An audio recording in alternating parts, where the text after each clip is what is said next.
Welcome back, everybody, to the Natty19 bonus Behind the Screen, Episode 8.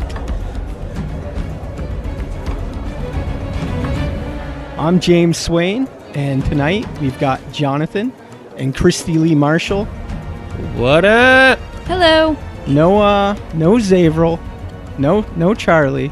Nope. Where is Charlie? Is he off gallivanting or? I don't know. He's away. He's away for the week. He's like fighting a forest fire or doing something chivalrous. You know what's weird is in my mind it's more so like he's at a dinner party. Oh yeah. You know what I mean? Picked like up some he's at a dinner fancy party clothes. with Kristen. Yeah, he did. He got his fancy clothes. So. He is at a dinner party. But we got a lot to cover this time. Got a lot to cover tonight. What's on the menu? Episodes 15 through 18. 15, 16, 17, and 18. Correct. Yeah, it's been a minute. All right. Well, I guess let's get right into it. Take you right into episode 15. What do you the got? Sick, the Tired, and the Hungry. Mm. So in this episode, we meet back up with Zinwa B on the Sashin Star. We mourn the loss of Elgin, yes. leaving Salvin as the Savin. My apologies. Savin as the lone survivor of the original questers out to investigate. Is there anything anyone wanted to say about the transmutation magic that was happening there? Oh, yeah. So Elgin's body was half turned when we found him. And I forget the lady's name that was down in the tomb. Oh, yes. Ivana. Yeah. She was also half turned. So, yeah, what's the deal with that? Because aren't Yuan-Ti their own race? Before we get into that, I got to know, did you guys, the week leading up to this, did you guys have an inkling that perhaps maybe Elgin was suffering the same condition as Ivana? And if so, were you afraid that for Zinwa B and Savin that maybe they were unaware of this? That whole week, all I could think about was the cloth and how much danger Zinwa B was in. It never crossed my mind that he put it there for us to find. So like, whole week, I actually had a whole different scene planned out. I thought it was going to be a whole nother adventure, and we were never getting back to Port Nyanzaru. As did I, because when we were speaking of it after we got out of the boat and we were on land, Irame wards herself. Yeah, like right. She's ready to go into danger. Yeah, at you that ward point. yourself. But Elgin, he was sick, but I never connected the dots either with Ivana. Right. That the sickness was turning them into something. Something. So that's something. So pretty much what it is, the Yuan-Ti, it's part of the Yuan-Ti lore. Those broodlings, I can't remember the technical name for them. The brood guards. Brood guards. Yep. Yeah, the more creature-like Yuan-Ti that was patrolling in the Taguda village. How they make those is by concocting that vile potion, I guess, and then they force feed it to an unsuspected prisoner, and then the brood guard is formed over the course of a few days. It's a transformation that occurs. So it was, once that happens, the brood guard loses all concept of who they were before the transformation. I wonder how they keep them reined in. Like. Yeah, I mean, for all intents and purposes, they are Yuan-Ti, so, I mean, they must know their allegiance. They are somewhat intelligent. I remember, I don't have it up in front of me, but I remember being surprised at just how intelligent they were. I would have thought that they were just, because I remember I was able to talk. When I looked at their intelligence, that's during that fight, that's when I was like, oh, I can kind of talk shit a little bit. When Cappy and the brood guard were going back and forth. Yeah. So I was surprised that it had some measure of intelligence. That sucks, though, because it's not even like vampires where you're just like a bug eater for a little while, but then you're a badass vampire. Like, you just become a grunt. Mm-hmm. Yeah, so that's what happened. He became a brood guard. And as in Ivana was going to as well. I think with this should have been in a different behind the scene, but I think the Ivana, them forcing her to drink, it was more of a torture practice, putting those two putting Richard and Ivana in the same room and having her drink it and kind of trapping them down there, you know. So is that coming right from the TOA book, or is this stuff you kind of made up yourself?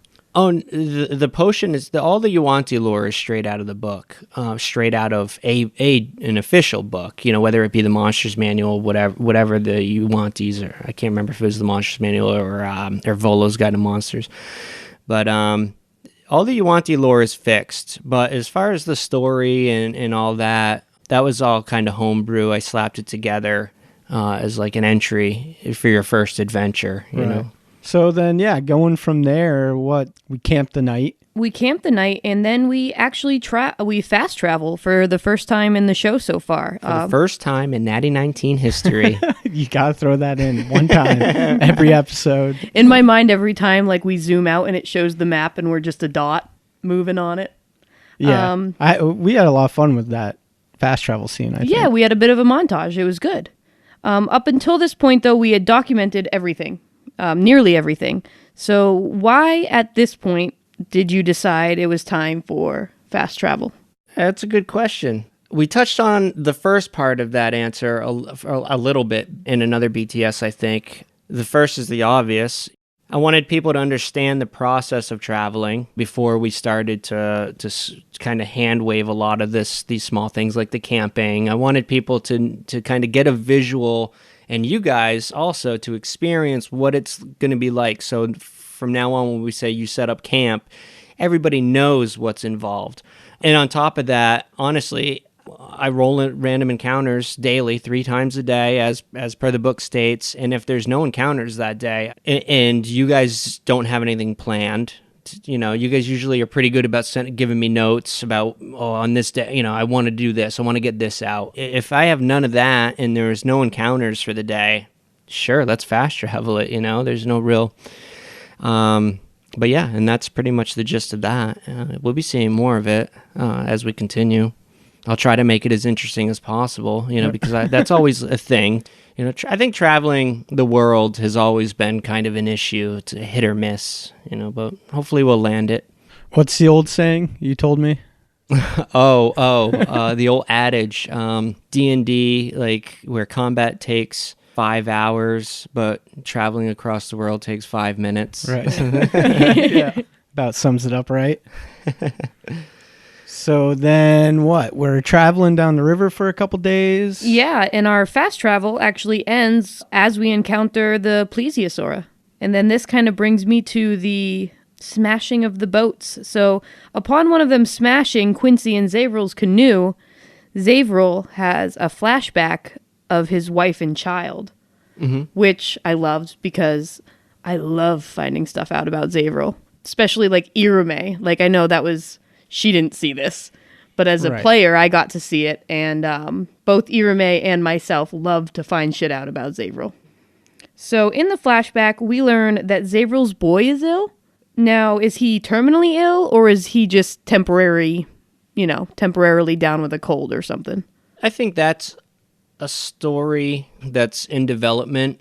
Pretty much what I try to do with all of these flashbacks is these are kind of subplots where people, you guys as players and also listeners can kind of follow along here and there when they happen. They're going on at the same time as the main adventure. So that'll be something that'll come out later on. Zavril was up. You know, we needed more information about him. So, his boat got smashed. He got put in the water. He hates water. It was a decision that he, as Zavril, being a monster hunter, him being caught in such a almost obvious situation, I felt that was the perfect time for him to have his flashback. Yeah, it was a good thing we had found Zimwabi again, because at least me and Irame, we were Cappy and Irame. They were gun-ho. Yeah. And then Zimwabi's turn came up, and he was like, everyone, get off the water. Yeah. And you know what it was? That was all a matter of perception. You know, I had everybody make a perception check, and it was all based on that one moment. And he failed his perception. You all saw it before he did. And if he had seen it, you would have gotten that warning a lot sooner. Yeah. Well, that brings us right into episode 16. Yeah. deep waters. This is where it's mostly the plesiosaurus fight. I think there's a few things worth mentioning during this battle. We learned in episode 15, obviously, that these beasties were boat smashers. Yeah. And we knew that our canoes had 300 hit points. Yeah. So does that mean... Thank you, Roll20. Does that mean that the plesiosaurus attack that it did can do 300 damage? I'm glad you asked. No, and as a matter of fact, Chuck had joked about it a few times. So it is a good question. And just for clarity, when an inanimate object such as a boat, a structure has hit points, and you see hit points, it doesn't necessarily mean that it's indestructible unless that kind of damage is dealt. If you were hacking at it with a sword and you were beating its threshold, its damage threshold, let's say if it has a 10 threshold, that means you have to do more than 10 damage to even damage it, right? That's when you start chipping away at an item's hit points, like a door, if you're trying to hack your way through a door, a thick wooden door. But in the event where you have a boat and you've got a boulder that fell on it, that boulder might only do 5d6 points of damage if it hits you, but if it falls on a boat, it's going to crush the boat, right? I mean, that's kind of where it is. You kind of have to, and I think it's on the DM and in the players to imagine it, that these kind of things can happen quite easily. So it's important to differentiate an item's hit points with events that could happen in the world that don't apply. It's almost the rule of fun, but it's just like the rule of common sense. Yeah. I guess, you know what I mean? Right, exactly. Yeah, it balances that. Yeah, and beyond that, and I did explain it in the episode that it does say in the monsters, in the random encounter, that they will smash a boat. They'll smash the boat, and that's the first thing they're going to try to do. And we're in canoes, Right. We've all been in canoes and kayaks. Oh yeah, you hit a rock and you get a leak. Right. So that's that. There is something else I wanted to bring up about this. It was actually a mistake that I had made, and we've been calling out our mistakes when we can. When we get called out on them, we just like to bring them to everybody's attention. I keep wanting to say plesios. They're plesiosauruses. They do have a 10-foot reach. At the time you guys asked me, I actually was looking at a separate... You're looking at the pterodons or something. I was looking at the pterodons who only had a 5-foot, because I had them both open at the same time. And I remember after we stopped recording, you were like, fuck. Yeah. So I just wanted to call myself out on that that was my mistake. I did deduct some XP from What? Because it was after we recorded, you didn't get my disclaimer of... It wouldn't have made a difference anyway. Right. So yeah, that's that. So what else you got? The plesiosaurus battle. Also, as James mentioned, so Zimwa B told us to get to land. Which, duh. Why would we try to fight these things in a boat? That makes no sense. So we all start heading towards land. Can you explain to us the difference, if any, of the plesiosaurus stats in water versus on land?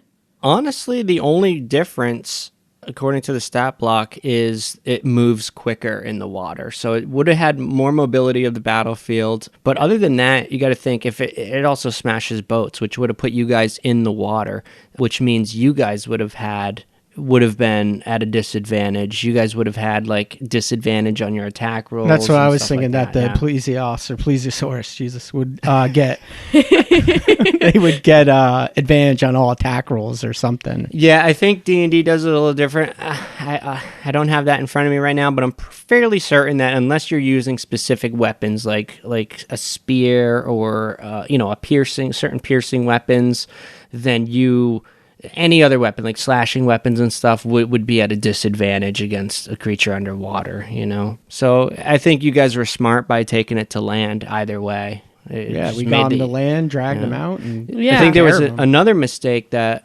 was made was the fairy fire.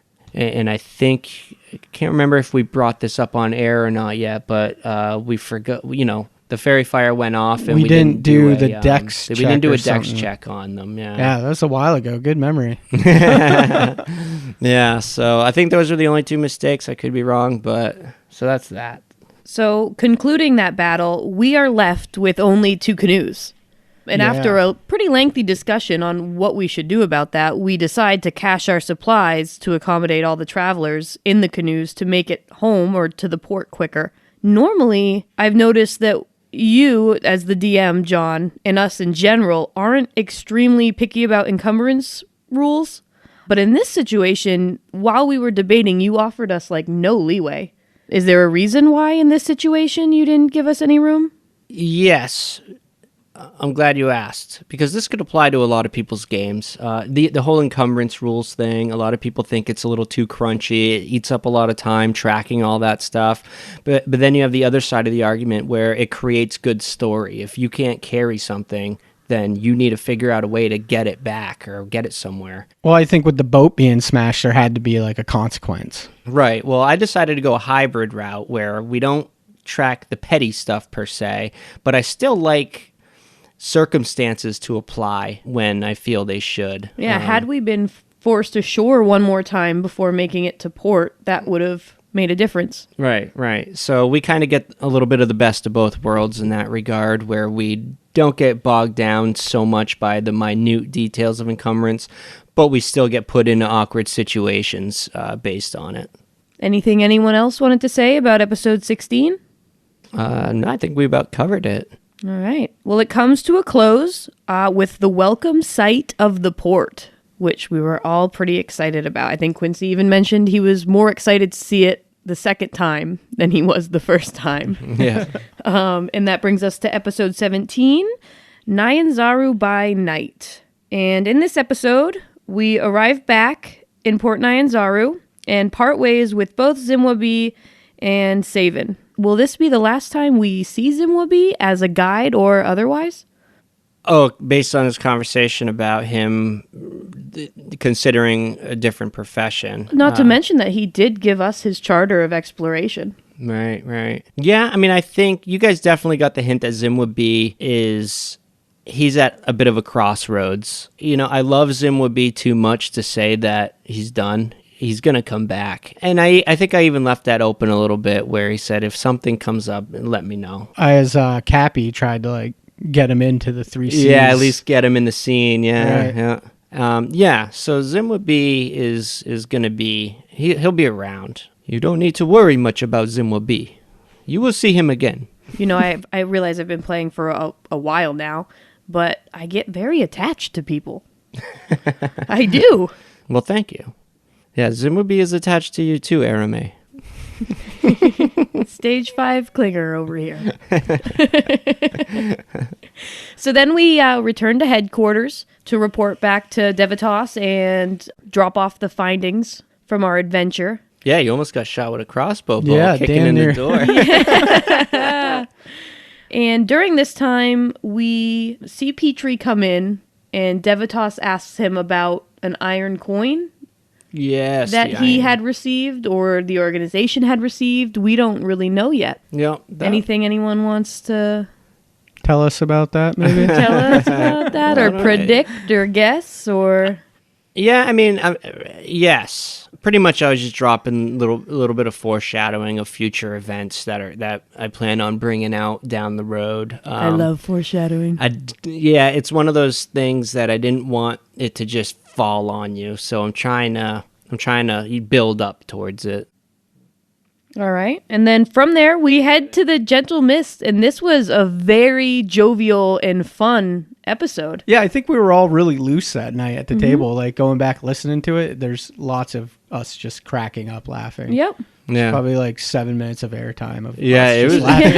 It was. Which I think it fits even for the scenario. I mean, we just survived the jungle. I think we were all really happy to be back. Yeah. Yeah, Or just no. hysterical on like that sort of overly tired adrenaline rush experience, you know? Yeah, I agree. I mean, listening back to it and editing it and stuff like that. I mean, it was fun. It was fun listening to it again, and yeah. And I think it was that. I mean, you're back in town. It's been, pretty dramatic up to that point. So, it was nice to be able to bring in a little bit more of a chill scene, you know.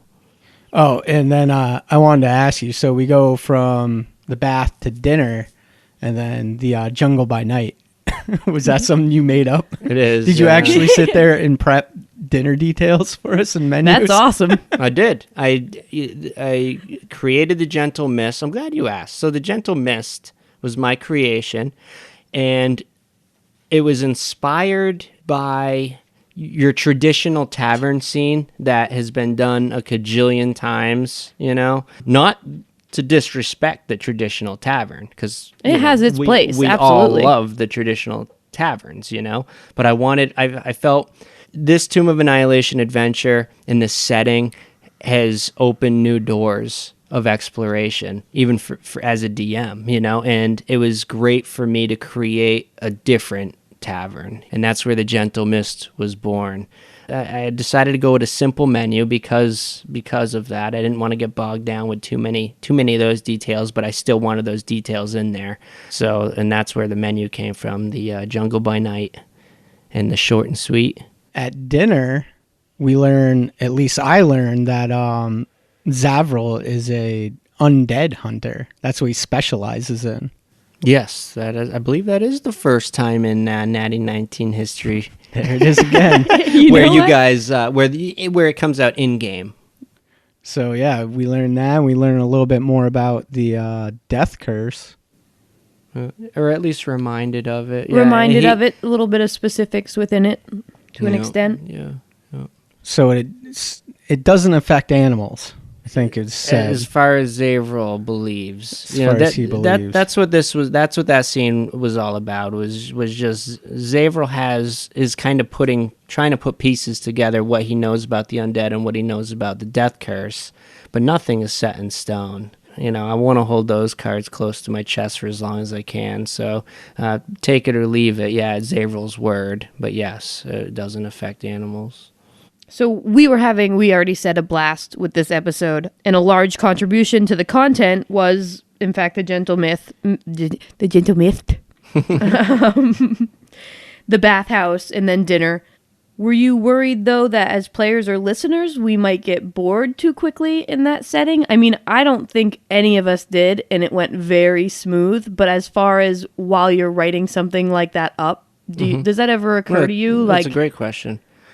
I felt, and it would be more on my mind under normal circumstances, but had you not had such great players? Well, no, I mean, you got to remember, because we're doing this show, it's more than just you guys. That was definitely on my mind for listeners as well, but I felt that going back to you guys being in the jungle for so long and it just kind of being dreary and sad almost and just strenuous, I felt that if there was a perfect time for such episodes or such sessions where you're just chilling, talking over dinner, in a bathhouse,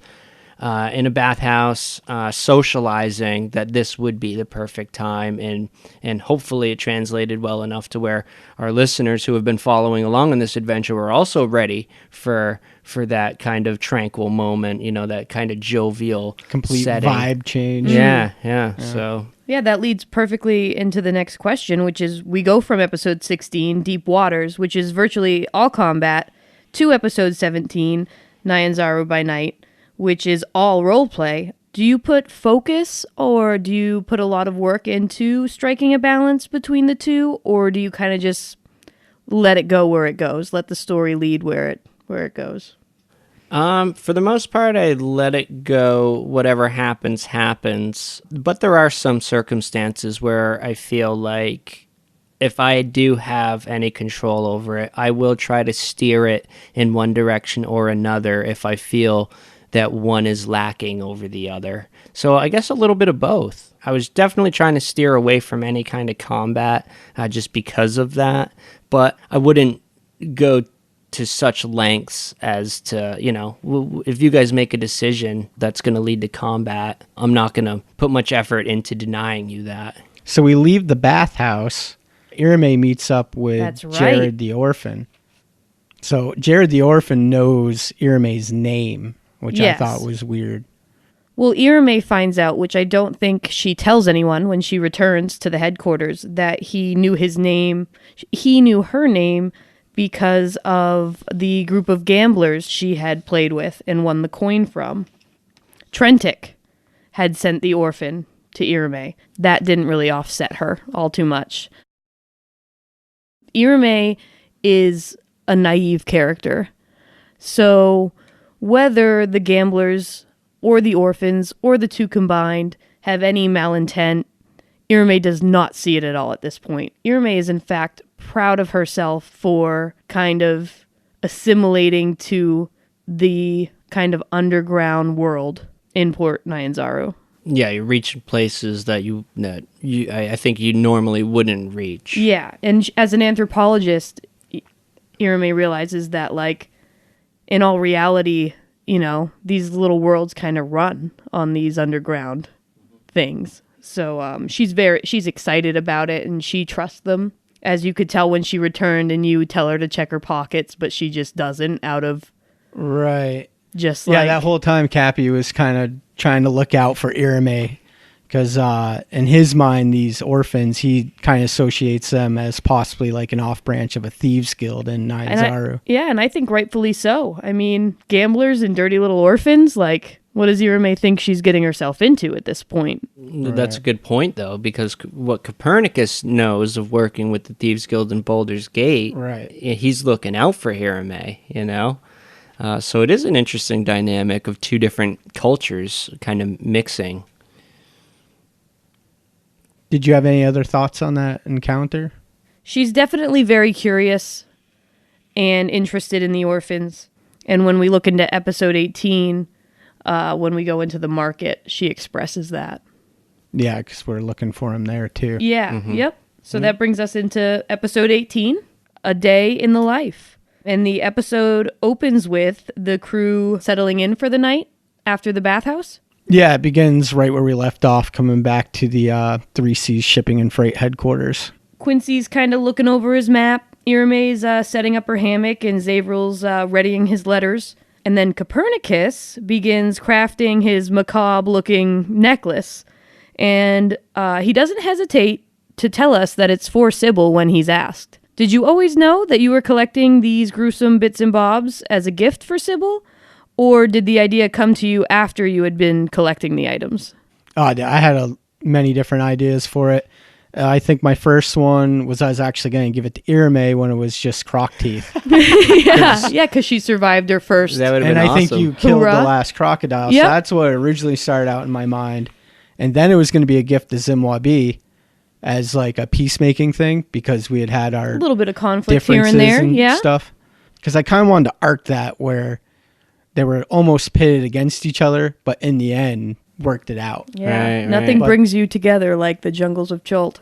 Yeah, finally I settled on the gift for Sybil because he's trying to coax her into getting word from his wife. Yeah. I think any one of those would have been pretty sweet, though. Yeah. Any one of them. Absolutely. Yeah. Is there anything you wanted to say about your communion with Sybil? Yeah, I mean, I personally loved that scene. I loved working on it. Shout out to Tabletop Audio there with that background music that I found for that. Yeah. That was great. I think it was weirder things too. But yeah, the Sybil thing's really starting to come together. You know, I think in that scene, we got to see more of the dynamic between Cappy and Sybil and why he's in this pact. He's trying to always coax power and magic and stuff out of her. In the end, it's really just that hope and dream of getting his wife back. So the ritual itself, I loved it. I thought it was really, really great. It was rich with like a lot of detail. What, if any, were your inspirations for that ritual and encounter with Sybil? Because you've got the lilac, the fact that she appeared as a woman and not as a creepy shadow mistress of the night. You've got the salt. You have a lot of elements in there. I didn't know if you were inspired by anything in particularly or if... Yeah, pretty much it was another one of those situations where James came to me with an idea that he wanted to get through, and it was another one of the, it was that same situation where I was like, okay, I can do this. I can make this work. But at the same time, I was kind of trying not to overstep my bounds. And you could tell me afterwards, I'll ask you if I did or not. But as far as the details go, something like that, I knew it was important to him. I wanted it to really pop. I wanted it to be remembered. And what does that more than those small details, The Circle of Salt has been a staple, I think, in a lot of those kind of communion rituals. That, the Winchesters would be proud.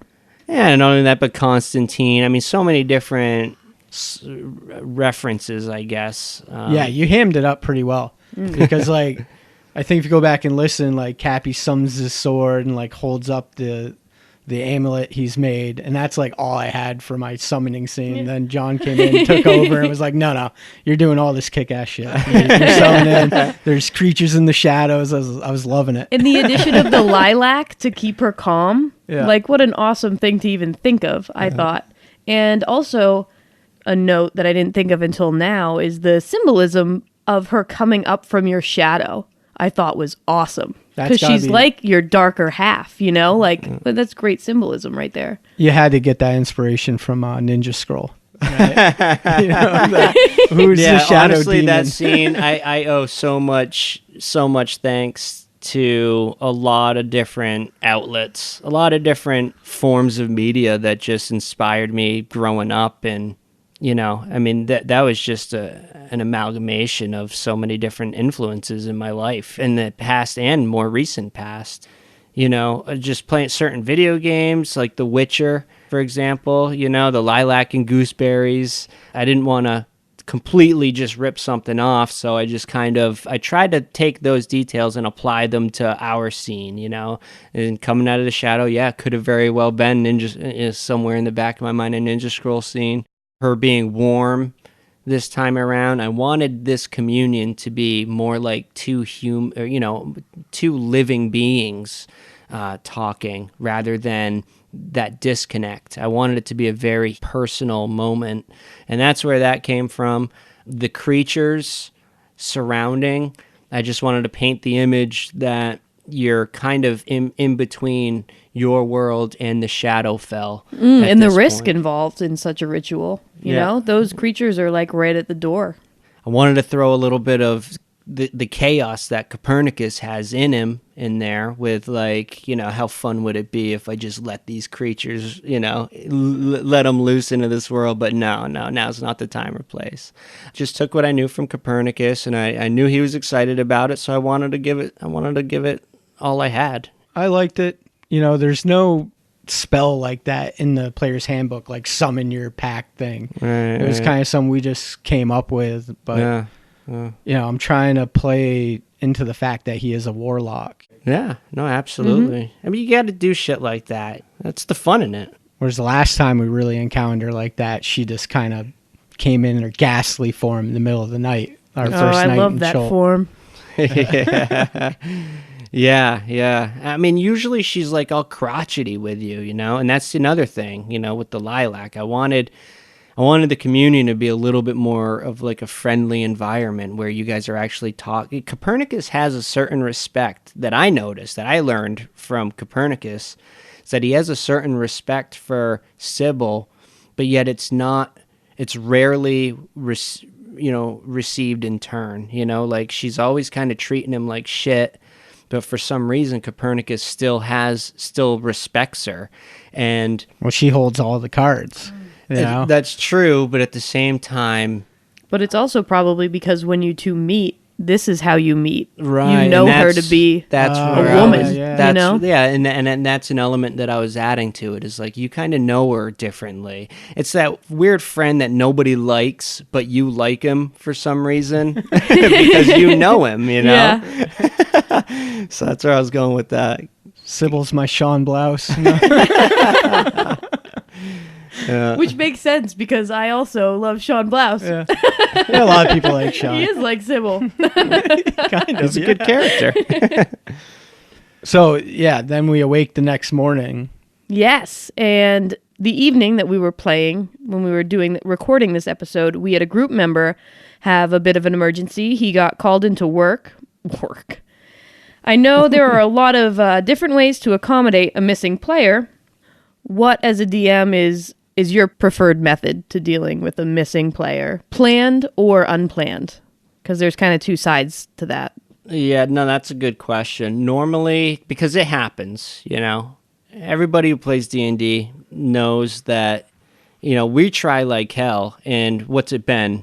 18 episodes before it happened. Right. Well, as a podcast, whenever we have somebody missing, we scramble to find an open night where we can all get together. Right. Yep. This happening mid-episode. Yeah. Like he got called while we were recording, and it was like, fuck, but normally I like to take the kind of backseat approach where the character is just kind of ghosting along behind everybody, not really participating, but still there, and everybody just kind of pretends that he's not there, but he is. Normally I like that approach only because it's easier to kind of get back into it when he returns. You don't have to meet back up and so on. But in this situation where you guys are in town, the setting just called for he's missing, because there's so many things I can do with that, and I can work with it, and I can work with him with it. I know there was things that he wanted to do, and it just so happens that we are working on something of a bit of a surprise. Yeah, so it'll be cool. It'll play out good. So everybody who took notice and Zavrel's missing, fear not, it will be redeemed. I promise. Because how exactly did it go down? We wake up and we just found a note, right? Saying that he had business to attend to, which opens it up for us to do virtually anything, and it just so happens that he has been working on something in secret with me that applies perfectly to the situation. So yeah, it'll play out nicely. So next thing on the menu would be the group's failed perception check of a conversation happening between Petrie and Devitas. Yeah, I doubt Zavrel would have helped us much there anyways. So that conversation, I think if you guys remember, was about the iron token. Yes, I didn't remember, but I could only assume. Yeah, so he says again, so what are the damn token, The perception check would have applied to a little bit more insight on that token. So is that easy for you to do, though? Just let it go? Yeah, I know. I would want my players to Okay, try an investigation check. Yeah. Yeah. That's good restraint on your part. I've been, if you had asked me a year ago, I would have been like, no, it's wicked hard, but I've come to accept that we're not going to get everything done. We're not going to get everything out there. Kind of just got to accept that no matter what you do or what your players miss, it's going to be a great story. You just keep grinding. Yeah, it'll come out. So I kind of want to know a little bit more about Petrie and his backstory. Yeah, Petrie. He's like Devitas' sidekick, minion, if you will. The idea behind Petrie, and this, I took reference from one of my favorite shows, Deadwood. And anyone familiar with the show knows that when Swearingen first enters the camp, he was a worker. He came on there and he was working like everybody else. And the first person that, his first person was Dan, right? Oh, yeah, Big Dan. Big Dan, that was his guy. And because of that, because they were on the scene together right from the get-go, they were like a team from that. Whatever happened after that happened. So that's kind of where I drew inspiration for Petrie. When Daniel first arrived 9 months before you guys did, Petrie was the first guy that he met. And my idea behind it is, at first, Daniel didn't know his ass from his elbow about sign language. I was just going to ask that. Did he learn sign language for Petrie? Yeah, from working together and just kind of being stuck together, I have it in my mind. I haven't fleshed out the details, but I have it in my mind that Daniel and Petrie have been through some shit together. They were kind of at the bottom, starting out, and they were stuck together, and they couldn't really communicate well. And through that hardship, they've both formed this bond. So Petrie and Daniel are inseparable, and that's what I could tell you about that. far as details on how he lost his hearing or anything like that. Is that what it is? He doesn't have hearing, or he's just can't talk? Or can't, can't talk, sorry. So he's deaf, so he lost his hearing, but he also can't really talk well because of that. Okay. Because deaf people have a hard time talking as well, because they can't hear their own. Yeah, I thought he was just couldn't Mute. talk. Right? Yeah. No, So he's actually deaf. He's actually deaf, yeah. That's why when you guys first entered, Daniel Devitas lifted his head just enough to where, you could see his mouth. Oh, yeah. Because Petrie reads lips, I'd assume, Because Petrie obviously, reads lips. because he communicates. Yep, exactly. So I try to stick to the I've details. always wanted that skill. I think that'd be an amazing skill to have. Yeah, reading lips. Oh, my goodness. I don't know when you'd need it, but it'd be a cool one. It's like a superhero skill, but like it's a real one. Right, you can know see what I mean? people are saying across the Across the room, tavern. across the cafeteria. Yeah. Absolutely. So from here, we are at headquarters for a bit, then we head into town, right? Yeah. Is the next course of action? Yes, we head out into the hot 9 Zaru day. You Yes, guys actually yeah. had a little bit of a crossroads there. I actually just realized this. So Daniel gets a phone call, or gets a letter. It's text message. It's a text message saying, like, and he's like, oh, okay, that's good. And then he tells you guys, I got to go meet somebody about sponsoring a rider in the race, right? And then he asks, what are you guys doing? So I opened that up. I had a little bit of a story there that you guys, if you guys chose to gone with Daniel, then you could have done that, That was another thing that I just kind of left alone and let it handle on its own. But instead, we as a group choose to go shopping. Choose to go shopping. Yeah, we're gonna go to town. The thing I liked about the shopping, though, that, I think a lot of D&D podcasts may cut that out, but instead you put all our, like, quest pickups within that. Within it, yeah. It's Yeah. like we go to, like, everybody and collect shit we need to for- do. Well, Quite a bit of role play. Yeah. honestly, the way that played out, and you're not even going to believe me, but that was in the Tomb of Annihilation book. If you go to buy potions, there's one guy that sells them, and that's Wakanga, the merchant prince. If you go to buy clothing, there's Jonthi.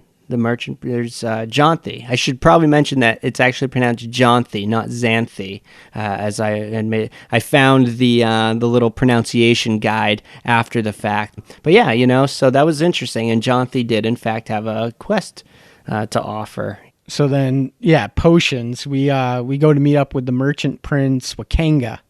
Irme winds up getting us invited to dinner. Yeah, that interaction, sometimes when the spotlight, as you could call it, falls on me to role play with someone outside of our group, specifically an NPC or otherwise, I get like all messed up, like complete jumble brain. Like I don't know what to do. And there's a lot of pauses, and that was the first time, and I've been playing this long. Natty19. Yeah, first time in Natty19 history that Irme or that I wasn't just like, oh. And just shut right down. Yeah, and just kind of, I'll get it out eventually, but it takes me a minute or some coaxing or someone to kind of drop me something to say or do, a little hint from a player. Or a character in-game says something that jogs me back in. But in this one, it went so smooth. I was so impressed with myself. Yeah. I was like, oh my God, I just did that. Yeah. But Wakanga starts to say our names before we introduce ourselves. Right. I caught that right away. Yeah. But then we were all kind of talking, and then it came out. But I Yeah. was like, how the hell does this guy know our names? When he said Irme's name, though, that struck her. She was super uncomfortable with that because she doesn't really want any information to come out about who she is or where she comes from or her family or anything like that. So, and he says her name before he mentions that he is in fact a good friend of Syndra.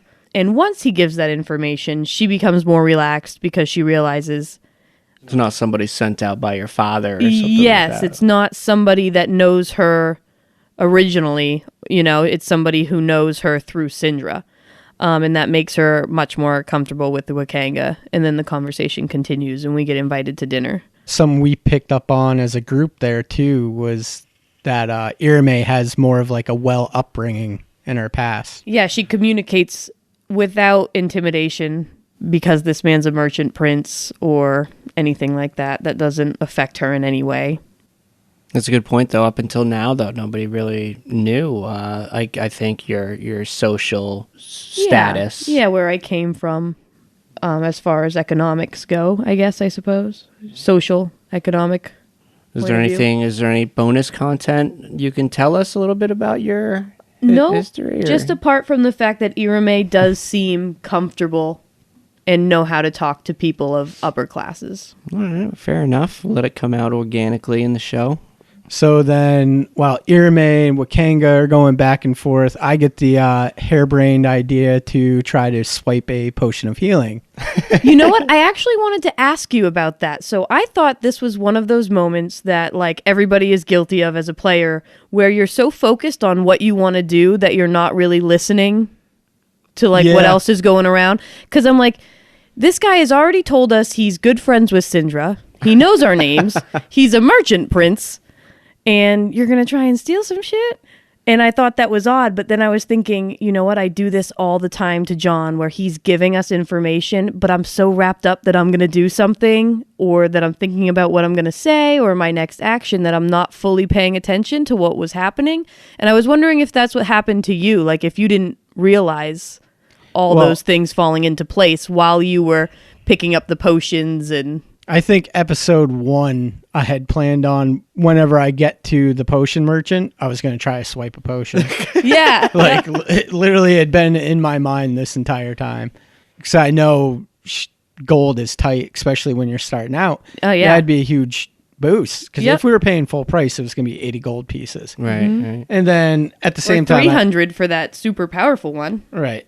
You know, I had no idea he had 9th level wizard spells, and... You know, I was way out of my league. Yeah. It's definitely not a habit.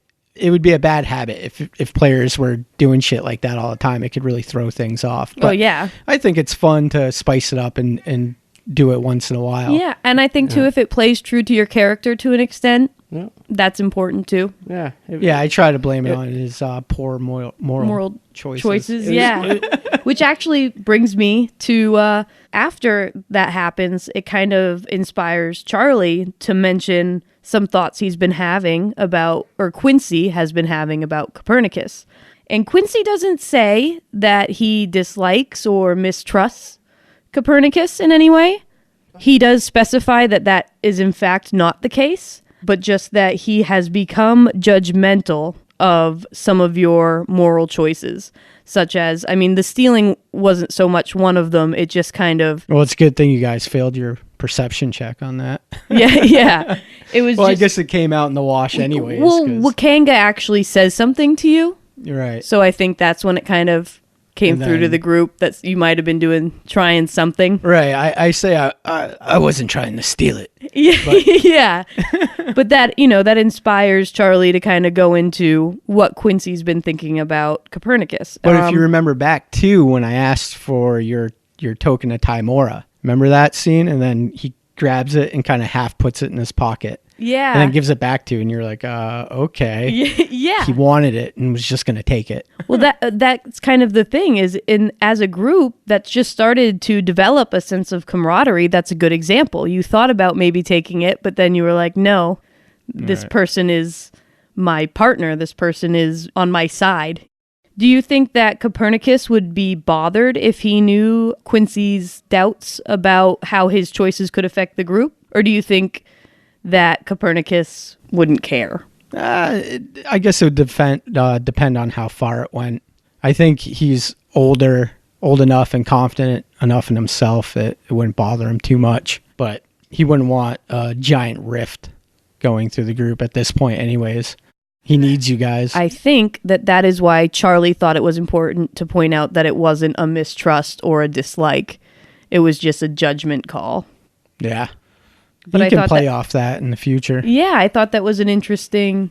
revelation. Or just an interesting dynamic between characters that was developing a little bit. Does anyone have anything else they want to say about the marketplace interactions? No, well, from there we continue through the market ward, and we meet Jonthi, and Quincy gets some nice clothes finally. Yeah. Yeah. He's been Good for looking him. for him He's been since like looking for them. episode 2, I think. Yeah. Yep. And then we learn about the half dragon, the harbor master Zindar. Yeah. Yeah, so we learn about the half dragon harbor master Zindar, and we kind of poke around, look for Dewshine, the cobbler. But I think in the end, we just decide to head back to the 3C shipping and freight. Yep. Which is where the episode concludes with our note from Syndra that has a new lead concerning the death curse in Oralunga. Seek wisdom in Oralunga. Yeah, I like that ending. It's a good one. Yeah, Daniel writing it up on the board. Filling it in, boys. I think we just did it. Yeah, I think we did. We just covered 15 through 18. We made it through a behind the screen without Charlie.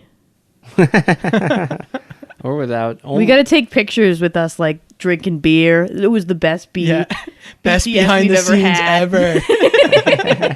ever. You should have been there, man. Yeah. The kids were out of town.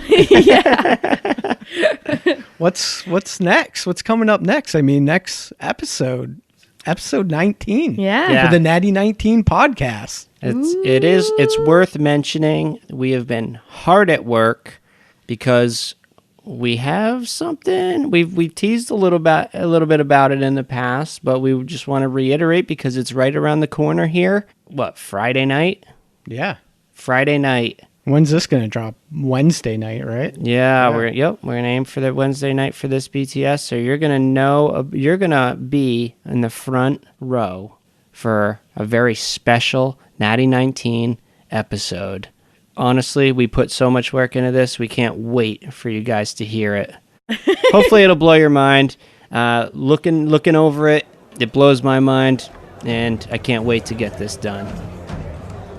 Yeah, so I guess that concludes our BTS. So thank you guys so much for sticking with us this whole time. It's been awesome for us, and we hope to continue to entertain. And once again, if you have any questions about anything, you can email them to us at natty19podcast@gmail.com, and we'll get back to you. Seriously, hit us up. All right. I guess that about wraps it up, All right. I now conclude this meeting of the Midnight Society. Catch you guys later. See ya!